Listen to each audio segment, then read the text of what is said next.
At least 20,000 demonstrators have taken to the streets of Turkey's capital Ankara in protest against Prime Minister Recep Tayyip Erdogan's government, which has been rocked by a vast corruption probe. The government also signaled it may back down on a contentious bid to curb the judge's powers as fierce scuffles erupted in a parliament commission ahead of a second round of debate over the draft bill. As Erdogan arrived home on Saturday after a week-long tour to Asia, the protesters gathered at Ankara's major Sihhiye Square, chanting "Revolution will clean this filth and they are thieves." Some protesters were also handing out fake dollars with Erdogan's photo on them. The corruption scandal implicating close allies of Erdogan has rattled his government to its core, and poses the biggest challenge to his 11-year rule. It erupted on December 17, when several public figures, including high-profile businessmen and the sons of 3 ministers, were detained over allegations of bribery for construction projects as well as illicit money transfers to sanctions-hit Iran. Forced into a major cabinet reshuffle after the 3 ministers resigned,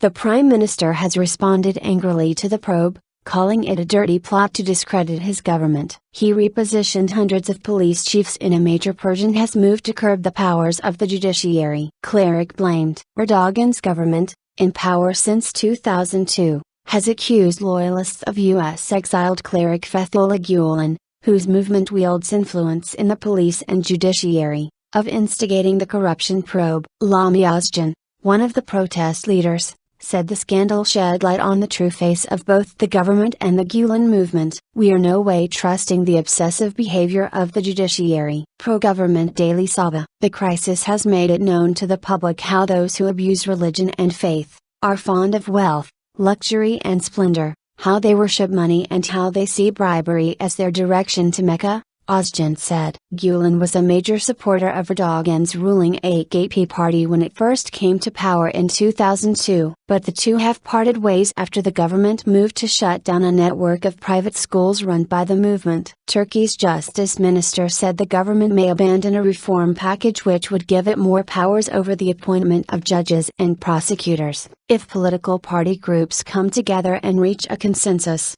the proposal could be halted. Local media quoted Speaker Bozdag as saying, "Escalating tensions." The AKP moved to tighten its grip over the Supreme Board of Judges and Prosecutors, which was slapped down by the top judicial body itself as unconstitutional and sparked criticism from the United States and the European Union. Scuffles broke out ahead of a second round of debate on the proposals in Parliament's Justice Commission on Saturday, with local media reporting that politicians threw punches, water bottles and an iPad. Opposition parties demand that the AKP abandon the bill, but Bozdag earlier said the proposed reforms would not be withdrawn. Erdogan has lashed out at a judicial coup, accusing prosecutors running the case of plotting to undermine him and his government. Why is the judiciary doing this? They have no reason other than treason. Pro-government Sabah Daily quoted him saying, "We are no way trusting the obsessive behavior of the judiciary." The escalating tensions have also revealed the rivalry between Erdogan and his former ally President Abdullah Gül ahead of presidential elections in August. Gül, who is expected either to be re-elected or be the next prime minister should Erdogan become president, has so far adopted a conciliatory approach toward the crisis, and commentators say he will be in a dilemma if the controversial bill comes his way.